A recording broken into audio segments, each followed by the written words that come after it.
Hello friends, मैं सुधीर स्वागत करता हूं आप सभी का आपके अपने चैनल स्कोर मैक्स पे। और आज हम डिस्कस करने वाले हैं आपकी आईबीओ 4 की यूनिट 9 एक्सपोर्ट क्रेडिट इंश्योरेंस।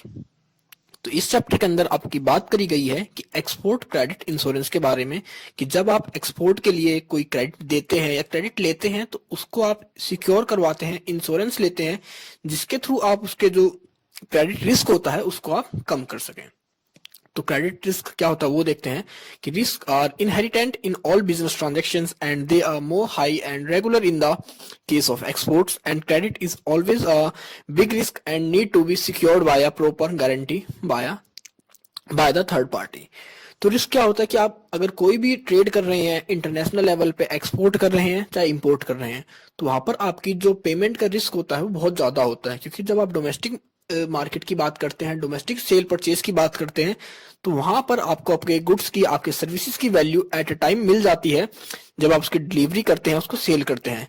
लेकिन जब हम बात करते हैं एक्सपोर्ट की, तो उसके अंदर हमारी जो पेमेंट होती है उसे हम तक पहुंचने में कई बार 2 महीने का टाइम लग जाता है, कई बार 3 महीने का टाइम लग जाता है।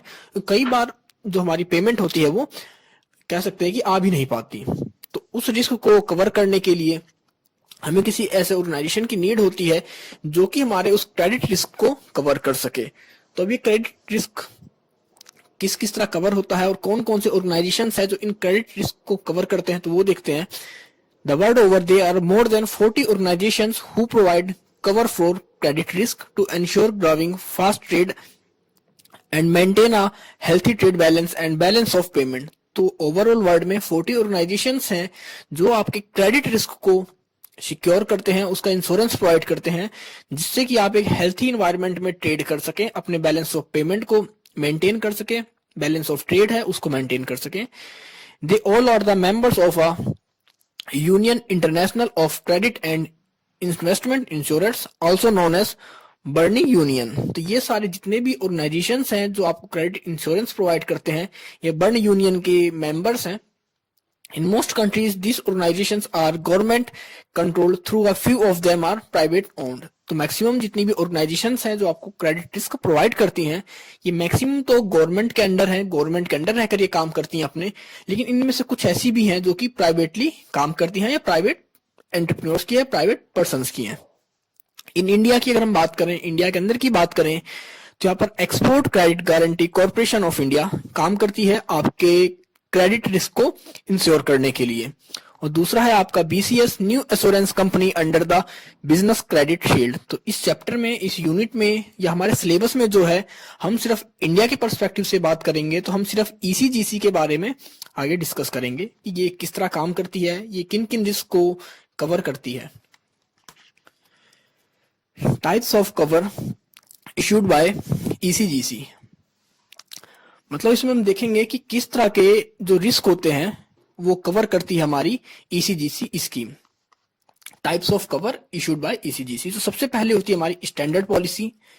ये होती है it is issued to exporters to protect them against payment risk involve in export on short term credit. तो आपकी जो स्टैंडर्ड पॉलिसी होती है ये एक्सपोर्टर को इशू करी जाती है उसको प्रोटेक्ट करने के लिए, उसके शॉर्ट टर्म क्रेडिट रिस्क के लिए। ये कह सकते हैं जब शॉर्ट टर्म के लिए है तो ये सिर्फ प्री शिपमेंट के पहले की होती है। शॉर्ट टर्म के लिए उसे एक तरह से इंश्योरेंस प्रोवाइड किया जाता है उसकी पेमेंट के लिए। दूसरी होती है specific policy. It is design to protect Indian firms against payment risk involve in export can defer terms of payment, services rendered to foreign parties, construction work and turnkey projects undertaken abroad. तो इसके अंदर आपका जो डेसिनेट किया गया है Indian firms के लिए, और इसमें 3 चीजों को इन्वॉल्व किया गया है स्पेसिफिक पॉलिसीज के अंदर। पहला है आपका export can defer terms of payment, दूसरा है आपका services render to foreign parties, तीसरा है construction work and turnkey projects. तो इन तीनों सर्विसेज के लिए, इन तीनों वर्क के लिए आपको स्पेसिफिक पॉलिसीज प्रोवाइड की जाती है हमारे इंडियन फर्म्स को उनके रिस्क को कवर करने के लिए। तीसरा है financial guarantee. It is issued to the bank in India to protect them for risk of loss involved in the extending financial support to exporters at the pre-shipment as well as post-shipment stages। तो आपके जो bank होते हैं ये उनको issue की जाती है, ये उनके लिए स्कीम है फाइनेंशियल गारंटी स्कीम। क्योंकि जो आपके बैंक होते हैं वो भी कहीं ना कहीं आपके एक्सपोर्टर्स को फाइनेंशियल असिस्टेंस प्रोवाइड करते हैं, उन्हें लोन प्रोवाइड करते हैं, उनको फाइनेंस देते हैं उसके एक्सपोर्ट के लिए। तो अगर किसी कंडीशन में आपका एक्सपोर्ट उस लोन को या उस क्रेडिट को रिटर्न ना कर पाए तो उसमें जो रिस्क होता है वो बैंक का होता है। तो बैंक के उस रिस्क को कम करने के लिए, उनके उस रिस्क को प्रोटेक्ट करने के लिए फाइनेंशियल गारंटी आपकी जो इशू की जाती है बैंक के लिए, ये प्री शिपमेंट स्टेज के लिए भी होती है और ये पोस्ट शिपमेंट स्टेज के लिए भी होती है। क्योंकि ये दोनों स्टेज ऐसी होती है एक्सपोर्टर की जब वो बैंक से लोन लेता है, लेकिन इन फ्यूचर अगर उस लोन को ना पे कर पाएगा तो इस स्कीम के थ्रू अपने लोन को वो कवर करता है। लास्ट है special scheme. It issue to protect bank which add confirmation of letter of credit opened by a foreign bank, insurer cover for buyer's credit, line of credit, overseas investment, insurance and exchange fluctuations, risk insurance. तो कई बार आप जब foreign trade करते हैं, आप export करते हैं, तो आप पेमेंट ना लेकर लेटर ऑफ क्रेडिट के बिहाफ पर ही अपने प्रोडक्ट को दूसरी कंट्री में एक्सपोर्ट कर देते हैं। तो उसमें आपका एक बैंक एक मीडिएटर का काम करता है, वो आपके लेटर ऑफ क्रेडिट को आप एक तरह से कह सकते हैं एश्योरेंस प्रोवाइड करता है कि अब आपकी पेमेंट उस इंपोर्टर से या उस बायर से मिल जाएगी इन फ्यूचर में, जैसे कि उसे उसके डॉक्यूमेंट्स मिलेंगे या उसके गुड्स मिलेंगे। तो इन केस अगर आपका जो बैंक है, क्योंकि एक आपका एक्सपोर्टर का बैंक है, वो आपको असिस्टेंस प्रोवाइड कर रहा है कि हाँ उसके पास एक लेटर ऑफ क्रेडिट आ चुका है इंपोर्टर की तरफ से, लेकिन अगर इंपोर्टर का बैंक उस कंडीशन में उस पेमेंट को करने से रिजेक्ट कर दे या डिफॉल्ट कर दे, तो उस कंडीशन में हमारा जो एक्सपोर्टर का बैंक है उसे पेमेंट करनी पड़ेगी। तो वो पेमेंट उसका रिस्क है, उस चीज को कवर करने के लिए आपकी स्पेशल स्कीम है। अब बात करते हैं स्टैंडर्ड पॉलिसीज के बारे में, क्योंकि इससे पहले भी हमने बात करी कि ये सिर्फ शॉर्ट टर्म के लिए दी जाती है और एक्सपोर्टर को दी जाती है, लेकिन अब हम इसके बारे में थोड़ा डीपली देखते हैं कि इसमें क्या क्या चीज इन्वॉल्व होती है, कौन से रिस्क इसके अंदर आते हैं। तो इसके अंदर पॉलिसी की बात करते हैं तो इसके अंदर आपकी शिपमेंट कॉम्प्रिहेंसिव रिस्क पॉलिसी, दूसरी है शिपमेंट पॉलिटिकल रिस्क पॉलिसी, तीसरा है कॉन्ट्रैक्ट कॉम्प्रिहेंसिव रिस्क पॉलिसी और चौथा होता है कॉन्ट्रैक्ट पॉलिटिकल रिस्क पॉलिसी। तो कॉम्प्रिहेंसिव का मतलब क्या होता है कि आपका स्टार्टिंग से लेके आखिरी तक के जितने भी रिस्क होते हैं उस चीज के अंदर, जैसे शिपिंग का हो गया शिपिंग पॉलिसी, तो शिपिंग के अंदर चाहे वो कोई भी रिस्क हो, चाहे पॉलिटिकल रिस्क हो, चाहे इकोनॉमिक रिस्क हो, चाहे ज्योग्राफिकल नेचर रिस्क हो या कमर्शियल रिस्क हो, वो उन सारी चीजों को, सारे रिस्क को कवर करेगा। लेकिन हम बात करते हैं शिपमेंट पॉलिटिकल रिस्क के अंदर की, तो ये सिर्फ वहां के पॉलिटिकल रिस्क को ही कवर करेगा from the date of shipment.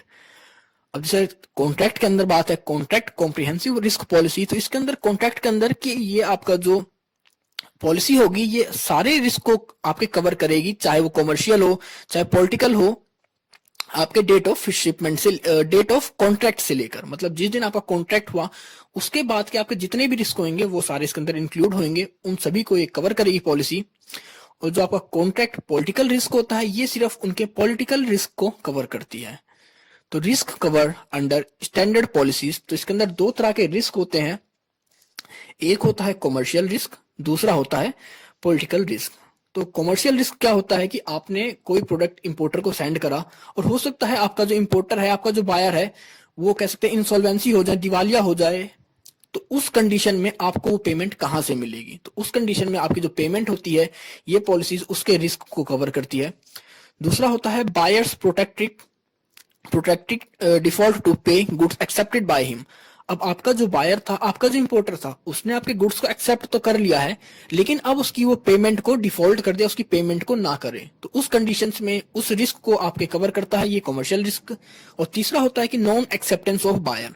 अब आपने कोई गुड्स को मैन्युफैक्चर किया किसी स्पेसिफिक बायर की नीड के हिसाब से, उसकी स्पेसिफिकेशन के हिसाब से, और वो बायर उस गुड्स को एक्सेप्ट ना करे इन फ्यूचर में शिपमेंट के टाइम पे, तो उसमें जो लॉस होता है हमारे एक्सपोर्टर का होगा, क्योंकि उस गुड्स को कोई और इंपोर्टर नहीं लेगा, क्योंकि वो हमने किसी एक की स्पेसिफिक नीड के हिसाब से, स्पेसिफिक डिमांड के हिसाब से बनाया था। तो उस कंडीशन में जो नॉन एक्सेप्टेंस के बाद जो लॉस होता है हमारे एक्सपोर्टर को, उसको कवर करता है ये पॉलिसीज। तो ये आपके कमर्शियल रिस्क के अंदर आते हैं तीनों, मतलब या तो आपका जो बायर दिवालिया हो जाता है, इंसॉल्वेंट हो जाता है, या फिर आपका जो बायर है आपके गुड्स को एक्सेप्ट ना करे, या फिर एक्सेप्ट करने के बाद पेमेंट ना करे। तो इन तीनों को आपकी स्टैंडर्ड पॉलिसीज के अंदर कमर्शियल रिस्क आपके कवर करते हैं। दूसरी होती है पॉलिटिकल रिस्क। अब पॉलिटिकल रिस्क के अंदर बात करते हैं तो सबसे पहला restrictions by government in buyer country which में ब्लॉक और डिले द एक्सपोर्ट पेमेंट। अब कई बार गवर्नमेंट नई नई पॉलिसीज बनाती रहती है अपनी कंट्री के एक्सपोर्ट को इंपोर्ट को मेंटेन करने के लिए। तो हो सकता है आपने किसी चीज का एक्सपोर्ट तो कर दिया दूसरी कंट्री में, लेकिन उसी टाइम वहां की गवर्नमेंट ने कोई रेस्ट्रिक्शंस लगा दी बायर की कंट्री ने, जिसके थ्रू आपकी जो पेमेंट ब्लॉक हो गई या फिर उसको आने में डिले हो रहा है। तो उस कंडीशन में वहां जो रिस्क इन्वॉल्व होता है आपकी पेमेंट से रिलेटेड, उसको कवर करते हैं ये।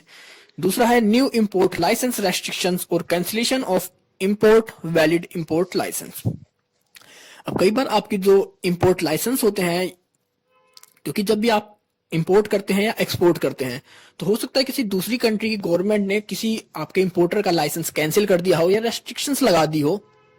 तो उस कंडीशन में अब आपने उसके हिसाब से अपने प्रोडक्ट को बनाया था, मैन्युफैक्चर किया था, डिजाइन किया था, लेकिन वहां की गवर्नमेंट ने उसके ऊपर रेस्ट्रिक्शंस लगा दिए, तो अब वो गुड्स आपका एक्सपोर्ट नहीं हो पाएगा। तो उस कंडीशन में जो आपका जो रिस्क जनरेट होता है वहां पर, उसको कवर करते हैं ये। तीसरा है कैंसिलेशन ऑफ एक्सपोर्ट लाइसेंस और imposition of new export licensing restrictions in India. अब यही कंडीशन हमारी इंडिया की तरफ से है, एक्सपोर्टर की तरफ से है। हो सकता है हमारे एक्सपोर्टर ने गुड्स को मैन्युफैक्चर कर लिया हो, पैकिंग कर ली, सब कुछ हो गया हो, लेकिन उसका जो लाइसेंस है वो कैंसिल कर दिया जाए या फिर कोई नई लाइसेंसिंग पॉलिसी अप्लाई कर दी जाए जिसके थ्रू वो अपने गुड्स को दूसरी कंट्री में एक्सपोर्ट ना कर पाए। तो इस चीज को कवर करेगी यहाँ पर जो रिस्क इन्वॉल्व होगा तो उसके क्रेडिट से रिलेटेड। नेक्स्ट आपका payment of additional handling, transport और insurance charge which can not recover by the buyer. अब आपके बहुत सारे चार्ज होते हैं जो बायर कवर नहीं करता, बायर उसकी पेमेंट नहीं करता, जैसे कि आपके हैंडलिंग के चार्ज होते हैं, ट्रांसपोर्ट के चार्ज होते हैं या इंश्योरेंस चार्ज होते हैं, जो कि आपके बायर पे नहीं करता, बायर उसको कह सकते हैं उसकी पेमेंट नहीं करता। तो इन सभी के जो रिस्क होते हैं, इन सभी से रिलेटेड जो भी आपकी पेमेंट होती है, उनको सिक्योरिटी प्रोवाइड करता है आपका ये स्टैंडर्ड पॉलिसी के अंदर पॉलिटिकल रिस्क। लास्ट आपका loss occurring outside India which is beyond the control of exporters. तो जब भी आप एक्सपोर्ट कर रहे हैं, आपका गुड्स आपकी कंट्री की फिजिकल बाउंड्रीज तो बाहर निकल गया, लेकिन आपकी बाउंड्री से बाहर निकलने के बाद आपके गुड्स डैमेज हो जाएं या किसी तरह वेस्ट हो जाएं या इस कंडीशन में ना बचें कि उनको यूज किया जा सके या वो इंपोर्टर तक ना पहुंचे, तो उस कंडीशन में जो लॉस होता है उस लॉस को कवर करने के लिए आपकी ये पॉलिटिकल रिस्क है स्टैंडर्ड पॉलिसीज के अंदर। तो देखा हमने कि स्टैंडर्ड पॉलिसीज के अंदर आपके दो तरह के रिस्क होते हैं, कमर्शियल रिस्क और पॉलिटिकल रिस्क। बात करते हैं रिस्क नॉट कवर्ड। अभी तो हमने बात करी कि कौन कौन से कवर करते हैं, लेकिन अब कौन से नहीं कवर करते हैं वो देखते हैं। तो सबसे पहला है commercial disputes related quality of raised by the importer. तो अगर इंपोर्टर कोई क्वालिटी से रिलेटेड आपके वो डिस्प्यूट्स उठाता है आपके प्रोडक्ट से रिलेटेड, तो उन डिस्प्यूट से रिलेटेड जो भी आपकी कह सकते हैं रिस्क जनरेट होगा, उस चीज को ये पॉलिसी फिल नहीं करेगी। दूसरा होता है clause inherent in the goods of nature of goods. जो आपके नेचर ऑफ गुड्स से रिलेटेड उसके जो क्लॉज होते हैं, आपने जो कॉन्ट्रैक्ट में दिए होंगे, उनसे रिलेटेड अगर कोई इनहेरिटेंट आता है तो उन चीजों को भी ये रिस्क कवर नहीं करता। तीसरा है buyers failure to obtain necessary import और एक्सचेंज ऑथराइजेशन फॉर्म। अगर आपका जो बायर है वो फेल हो जाए उन डॉक्यूमेंट्स को लेने में जिसके थ्रू वो अपनी कंट्री में उन आपके गुड्स को इंपोर्ट करे, या उसकी जो ऑथराइजेशन फॉर्म होता है एक्सचेंज का उसको लेने में, मतलब ये है कि अगर बायर खुद फेल होता है अपनी किसी रिस्पॉन्सिबिलिटीज को पे करने के लिए, उन्हें फिलफिल करने के लिए, तो उस कंडीशन में उसका जो रिस्क जनरेट होगा उसको ये पॉलिसी कवर नहीं करेगी। नेक्स्ट है इंसॉल्वेंसी और default of any agent to the exporters और इट्स कलेक्टिंग बैंक। और अगर आपका जो एक्सपोर्टर है उसका कोई एजेंट डिफॉल्ट कर जाए, या कह सकते हैं उसके जो कलेक्टिंग बैंक है वो डिफॉल्ट कर जाए या इंसॉल्वेंट हो जाए, तो उस कंडीशन में भी ये पॉलिसी उसको कवर नहीं करेगी, उनके लॉस को या उनके रिस्क को। नेक्स्ट है loss or damage of goods which can not be covered by general insurance. मतलब आपका जो जनरल इंश्योरेंस जिन जिन चीजों को कवर करती है उन चीजों को रिस्क ये प्रोवाइड नहीं करेगा, मतलब उनसे रिलेटेड सिक्योरिटी प्रोवाइड नहीं करेगा, क्योंकि जिन चीजों को जनरल इंश्योरेंस कवर कर रहा है तो उनको तो सिक्योर आपका जनरल इंश्योरेंस ही कर रहा है, उनके रिस्क की पेमेंट जनरल इंश्योरेंस करेगा। तो जिस चीज की पेमेंट एक बार जनरल इंश्योरेंस कर देता है, जिनको कवर करता है, वो चीजें आपकी इस पॉलिसी के अंदर नहीं आती हैं। नेक्स्ट आपका failure of exporter to fulfil the terms of export. अब अगर आपका जो एक्सपोर्टर है वो किसी कंडीशन को फुलफिल ना कर पाए हमारे एक्सपोर्ट ऑर्डर के हिसाब से, तो वहां पर जो रिस्क जनरेट होगा हमारे क्रेडिट का, उसको भी ये पॉलिसी कवर नहीं करती। नेक्स्ट है एक्सचेंज फ्लक्चुएशंस रेट।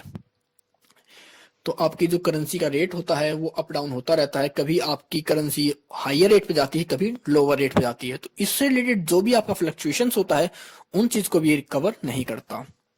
अब बात करते हैं कि when to take contract policy, ये पॉलिसी लेनी कब चाहिए, मतलब कॉन्ट्रैक्ट पॉलिसी जो होती है वो कब लेनी चाहिए। अब होता है if goods are manufacture to specific buyer. तो हो सकता है आपका जो गुड्स है, आपके जो सर्विसेज है, वो किसी स्पेसिफिक बायर के हिसाब से आपने मैन्युफैक्चर करी हो, डिजाइन करी हो, तो उस कंडीशन में आपको एक कॉन्ट्रैक्ट पॉलिसी लेनी चाहिए। क्योंकि अगर उस बायर ने, उस इंपोर्टर ने उस चीज को एक्सेप्टेंस से मना कर दिया, तो उस कंडीशन में उस गुड्स को कोई और परचेज नहीं करेगा, ना ही कोई उससे एक्सेप्ट करेगा, क्योंकि वो एक स्पेसिफिक हमने नीड के हिसाब से, उसकी डिमांड के हिसाब से उस चीज को बनाया होता है।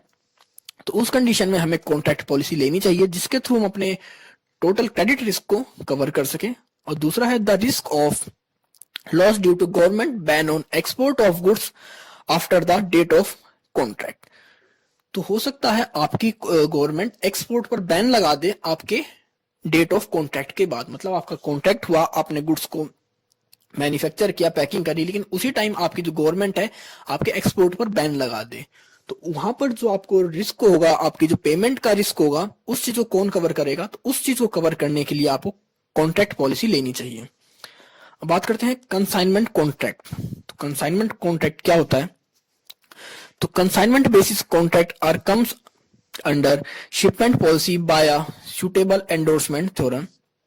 तो आपके जो कंसाइनमेंट कॉन्ट्रैक्ट होते हैं ये आपकी शिपमेंट पॉलिसी के अंदर ही आते हैं। While political risks are covered from the date of shipment till the date of receipt of payment in the India। ये कवर करता है आपके पॉलिटिकल रिस्क को आपके डेट ऑफ शिपमेंट से लेकर और जब तक आप रिसिप्ट कलेक्ट नहीं कर लेते अपनी पेमेंट की इंडिया के अंदर। दूसरा है commercial risk cover only after agent stock holder submit the account sales to the exporter. और आपका जो कॉमर्शियल रिस्क कवर करता है ये तभी कवर करेगा कि जब आपका या तो एजेंट या आपका स्टॉक होल्डर सबमिट करे आपका अकाउंट सेल्स को आपके एक्सपोर्टर के पास।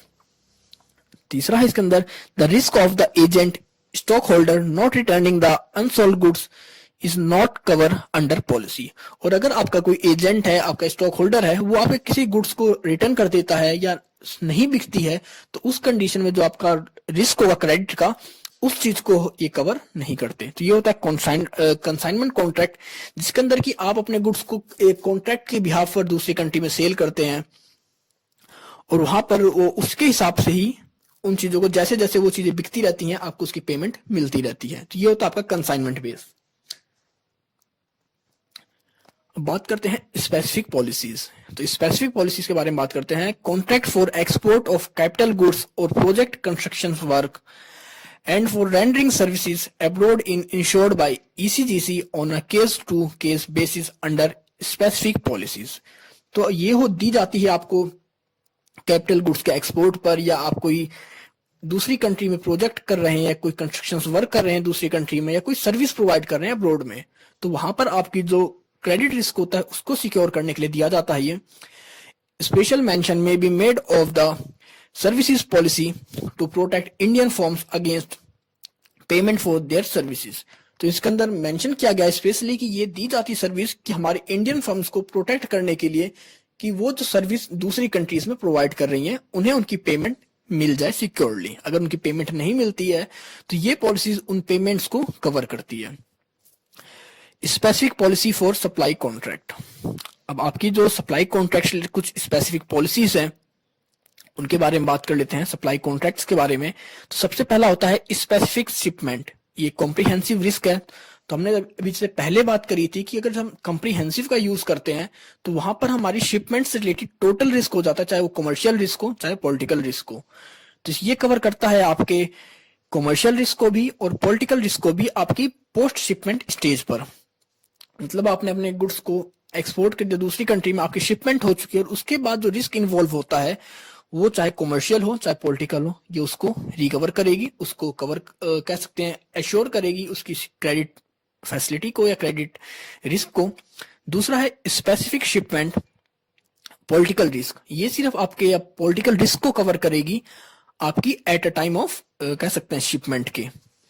यह आपके एक तरह से गारंटी प्रोवाइड करती है कि आपने जो भी सर्विस प्रोवाइड करी है दूसरी कंट्री में, या आपने जो भी शिपमेंट करी है हमारे एक्सपोर्टर को, उसकी प्रॉपर पेमेंट मिल जाएगी। तो shipment policy to cover only political risk at the post shipment stage in case where the buyer in an is as overseas government or payment are guaranteed by a government for overseas bank. तो यहाँ पर हो सकती है हमारे जो buyer हो वो ओवरसीज गवर्नमेंट हो या कोई एजेंट हो। तीसरा है आपका स्पेसिफिक कॉन्ट्रैक्ट कॉम्प्रिहेंसिव पॉलिसी। जब स्पेसिफिक कॉन्ट्रैक्ट की बात करी तो ये आपके पूरे कॉन्ट्रैक्ट को कवर करेगी, चाहे वहां पर कमर्शियल रिस्क हो चाहे वहां पर पॉलिटिकल रिस्क हो। और फोर्थ होता है यहाँ पर पॉलिटिकल रिस्क आपका कॉन्ट्रैक्ट से रिलेटेड। तो जब आपका कॉन्ट्रैक्ट बनता है उस चीज से लेकर जब तक आपकी पेमेंट नहीं हो जाती,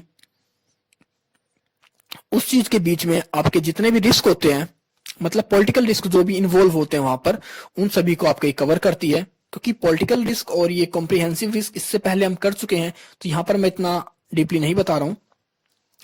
लास्ट आपका specific risk insolvency and default of letter of credit opening and political risk policy.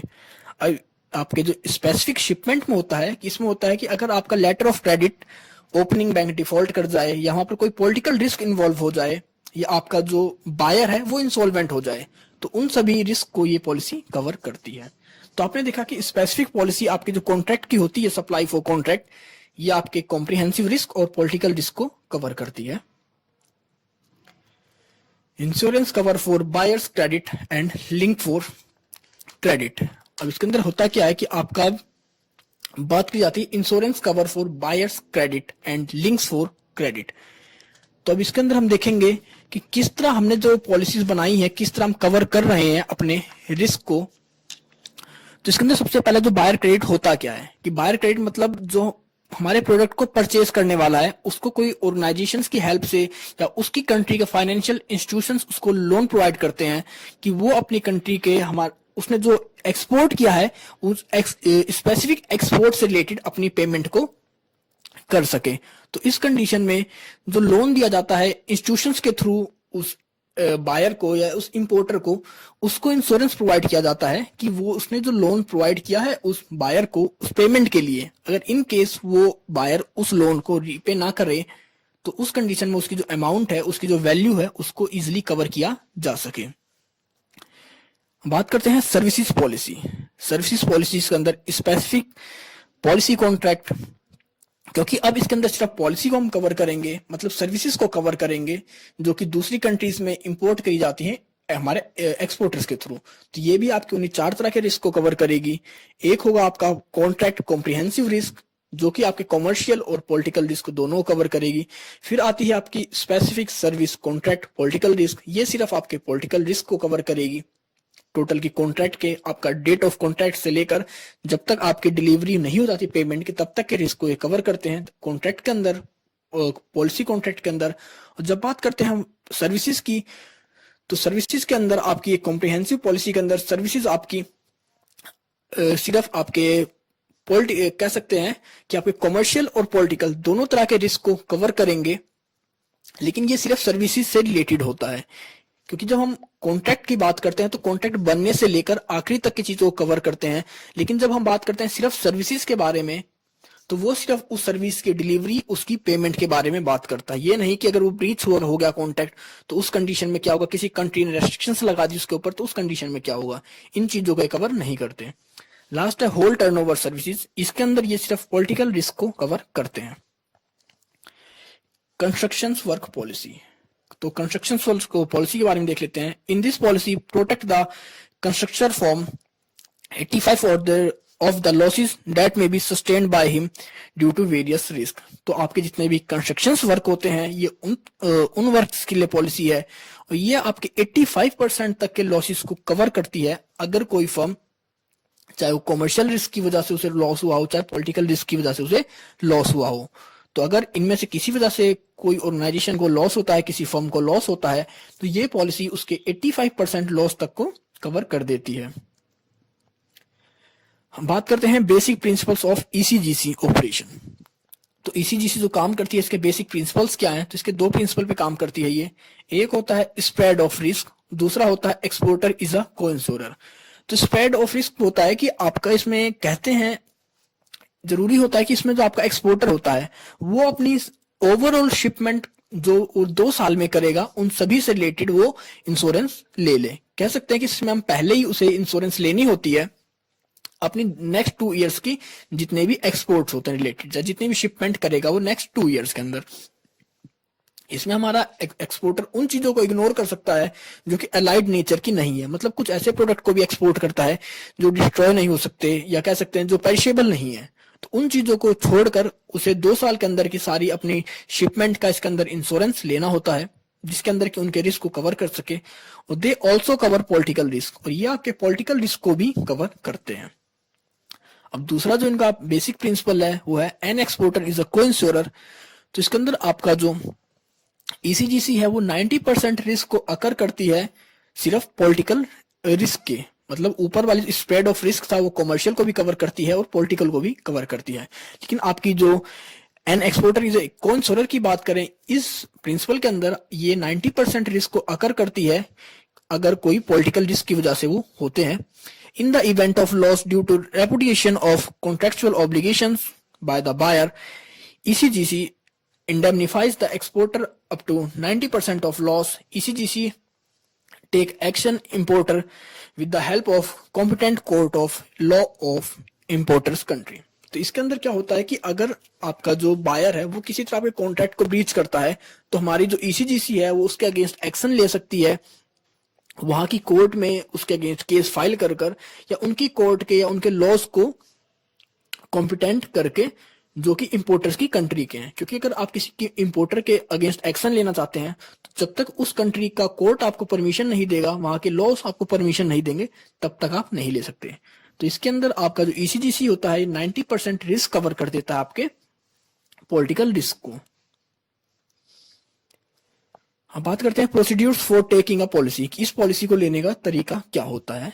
N intending export should fill a proposal form number 121 available with the all ECGC offices and submit it to the nearest office। तो इस policy को लेने के लिए आपको form number 121 fill करना होता है जो कि अवेलेबल है आपके जितने भी ऑफिसेज हैं ECGC के, वहां से आप इस फॉर्म को ले सकते हैं और उसके बाद आपको सबमिट करना होता है आपके नियरेस्ट ऑफिस में। After examine the proposals, ECGC would send him an acceptance letter stating the terms of its cover and premium rates। तो आपने जो एप्लीकेशन भेजते हैं फिर उसके बाद ECGC उसे एग्जामिन करता है आपके प्रपोजल को, और उसके बाद उसको एग्जामिन करने के बाद वो अपनी एक्सेप्टेंस लेटर भेजता है आपके पास, एक्सपोर्टर के पास, कि वो किस किस प्रीमियम रेट्स पे आपके किन किन कवर्स को पे करेगा या कवर करेगा। The policy issued after the exporters convey his consent to the premium rates and pay a non-refundable policy fees। और आपके फिर जो एक्सपोर्टर होता है वो कन्वे हो जाता है उस पॉलिसी से या उस चीज को एक्सेप्ट कर लेता है जिन प्रीमियम रेट्स को और जिन रिस्क को कवर करने की बात करी थी आपकी ECGC ने। फिर इसके बाद वो एक तरह से नॉन रिफंडेबल पॉलिसी फीस पे करता है इन वर्क्स के लिए या इन प्रीमियम्स के लिए। अब obligations of the policy holder, अब आपका जो पॉलिसी होल्डर है उसके कुछ ऑब्लिगेशंस होते हैं इस पॉलिसी को लेने से पहले। तो सबसे पहला होता है डिक्लेरेशन ऑफ शिपमेंट। तो डिक्लेरेशन क्या होता है कि अब इसके अंदर जब आपने ये पॉलिसी ले ली है तो इसके अंदर आप जितनी भी शिपमेंट करते हैं उस चीज का आपको डिक्लेरेशन देना होता है आपको ECGC को, कि आप कितनी शिपमेंट कर रहे हैं, आपकी कितनी पेमेंट अभी तक आई है और नहीं आई है। इसमें हर मंथ की 15 तारीख को या 15 डेट्स को आपको हर महीने एक डिक्लेरेशन देनी होती है आपके शिपमेंट से रिलेटेड, आपके प्रीवियस मंथ की। तो आपने पिछले मंथ में जितनी भी आप शिपिंग करते हैं, आप एक्सपोर्ट करते हैं, हर मंथ की 15 तारीख को आपको उसके बारे में एक डिक्लेरेशन देना होता है। अब नेक्स्ट है fixation of credit limit on each buyer. अब होता है कि जैसे आप किसी के साथ एक्सपोर्ट कर रहे हैं, ट्रेड कर रहे हैं, तो आपको अपने बायर के बारे में जो भी कुछ पता है उसके बारे में, उसके गुडविल के बारे में, उसके बैंक के बारे में या उसके प्रीवियस रिकॉर्ड के बारे में, कह सकते हैं कि जब भी आप किसी के साथ ट्रेड करते हैं तो आपको काफी हद तक उसके बारे में पता होता है, उसके फाइनेंशियल असिस्टेंस के बारे में पता होता है, उसकी गुडविल के बारे में पता होता है, उसकी कैपेसिटी के बारे में पता होता है।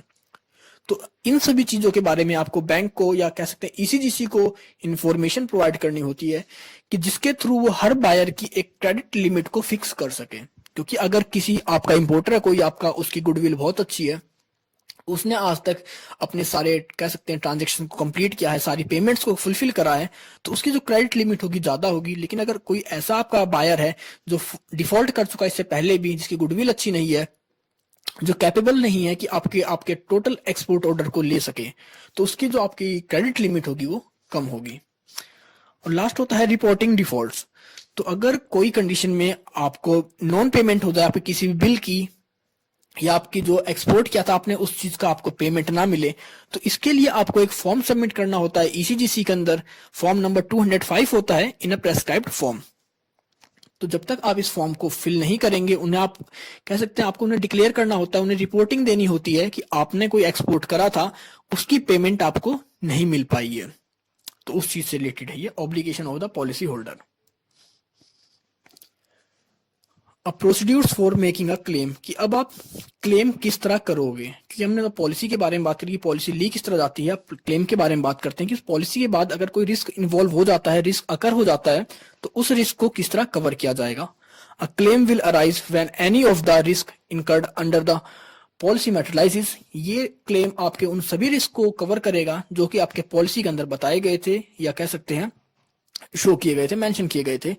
If an overseas buyer goes insolvent, the exporter become eligible a claim 1 month after his loss is admitted to rank against the insolvent state or after 4 months for the due date whichever earlier। अगर इसके अंदर आपका जो buyer है, overseas buyer है, वो insolvent हो जाए, तो हमारा एक्सपोर्टर एलिजिबल हो जाता है उसके क्लेम के लिए after 1 month of his loss. या तो 1 मंथ उसके लॉस का हो चुका हो, या फिर उसका जो इंसॉल्वेंट का कंडीशन होती है, स्टेट होती है, उसको 4 महीने हो चुका हो ड्यू डेट से। तो इनमें जो भी पहले होएगा उसके हिसाब से हम अपने जो एलिजिबल हो जाएंगे, हमारा जो एक्सपोर्टर एलिजिबल हो जाएगा उस लॉस को रिकवर करने के लिए उस पॉलिसी के हिसाब से। In case of export to countries where long term transfer delay are experienced, ECGC may extend the waiting period and claim for such shipment are payable after the expiry of such extended period. तो अब ECGC देख रही है कि जिस तरह हम export करते हैं तो कई बार आपकी जो पेमेंट होती है वो डिले हो जाती है, लॉन्ग टर्म हो जाता है, तो इसके अंदर आपकी जो वेटिंग पीरियड है उसको बढ़ाया जा सकता है शिपमेंट के लिए। अब बात करते हैं प्रोसीड्यूरल फॉर्मेलिटीज की, किन किन फॉर्म्स का यूज किया जाता है इस क्लेम को लेने के लिए। तो सबसे पहला फॉर्म होता है form number 501 for claiming arising due to non payment goods accepted by the buyer. तो इसके अंदर अगर आपके बायर ने आपके गुड्स को एक्सेप्ट कर लिया है लेकिन वो पेमेंट नहीं कर रहा, तो उसके लिए आप 501 फॉर्म को फिल करोगे। दूसरा है form number 502 claim arising because of non acceptance of goods document by the buyer. अब इसके अंदर अगर आपका जो बायर है आपके डॉक्यूमेंट्स को एक्सेप्ट ना करे, आपके गुड्स को एक्सेप्ट ना करे, तो उस कंडीशन में आप फॉर्म नंबर 502 को क्लेम करोगे फिल करके। तीसरा है form number 503 for claiming on account of delay in transfer of funds to India. इसके अंदर हो सकता है कि आपका जो पेमेंट आनी थी वो डिले हो रही हो, लेट हो गई हो उसकी पेमेंट की टाइमिंग, तो उसके लिए आप फॉर्म नंबर 503 फिल करोगे उसको क्लेम करने के लिए। No claim will be entertained by the ECGC if it is not filled within a period of 24 month from the due date of concern bill.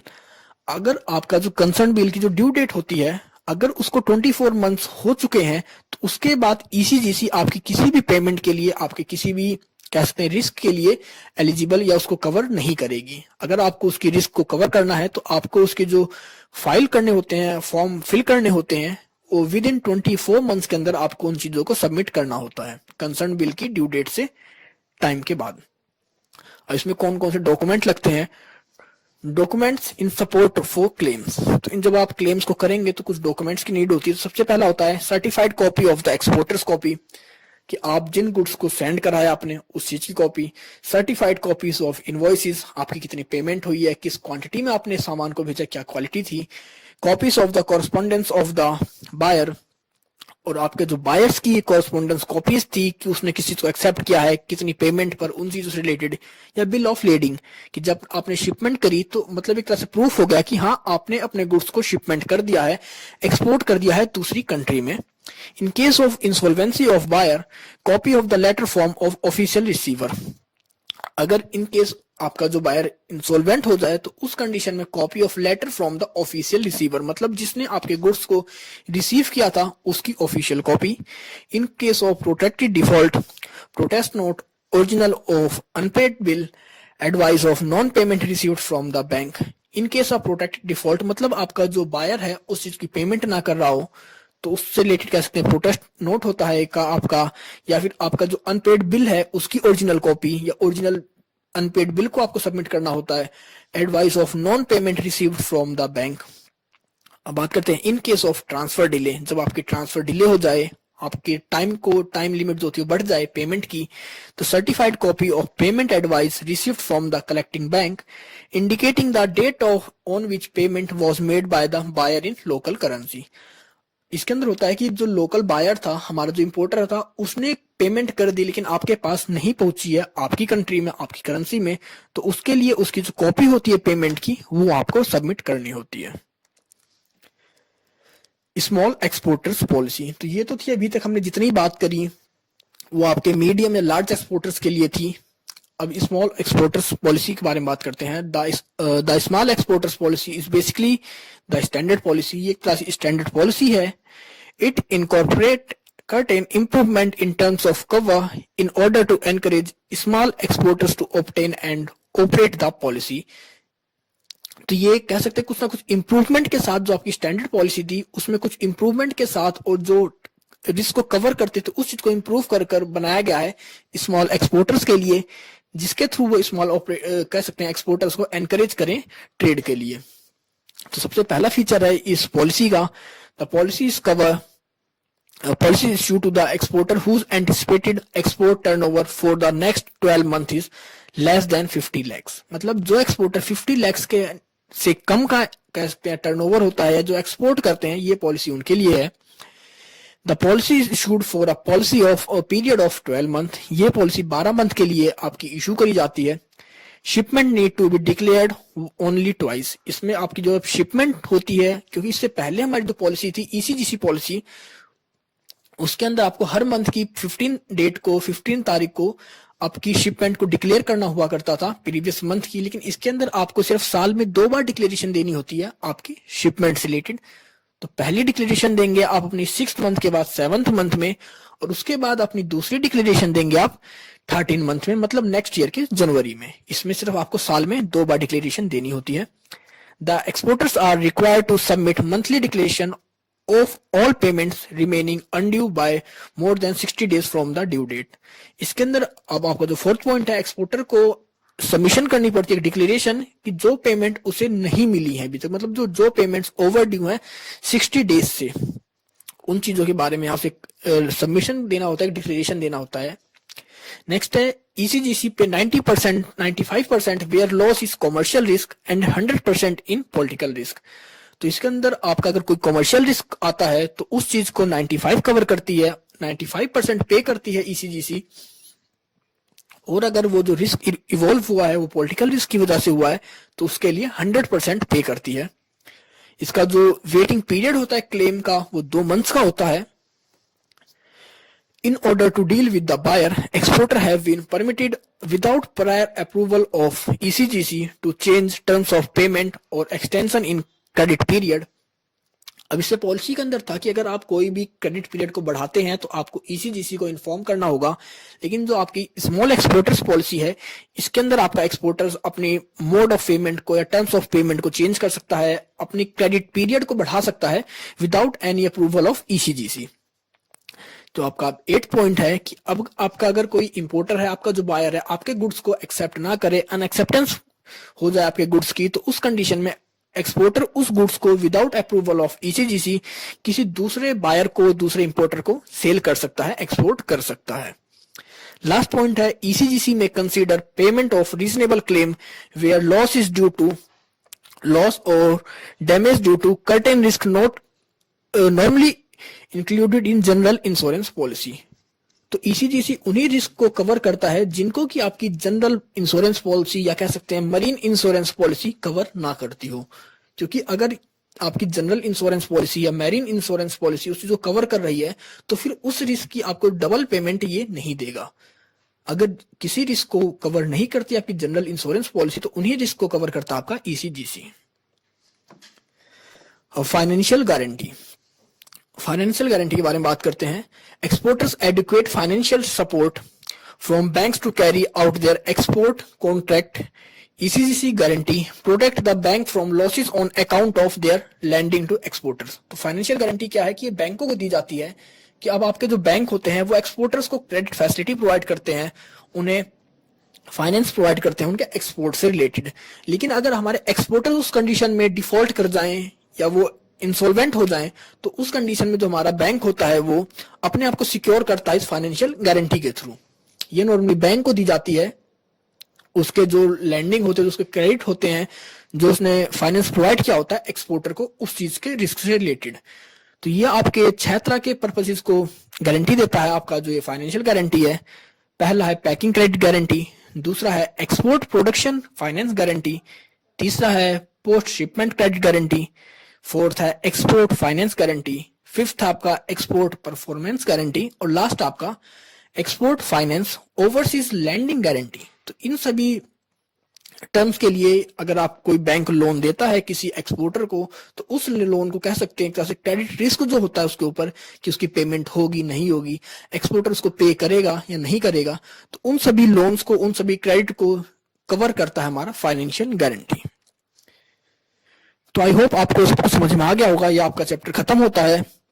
तो अगर आपको कोई इशू है, कोई डाउट है, तो आप मुझसे कमेंट सेक्शन में कमेंट करके पूछ सकते हैं या फिर मुझे मेरे इंस्टाग्राम अकाउंट पर फॉलो कर सकते हैं। तो मिलते हैं जल्दी एक नई वीडियो के साथ, तब तक के लिए take care, good bye friends.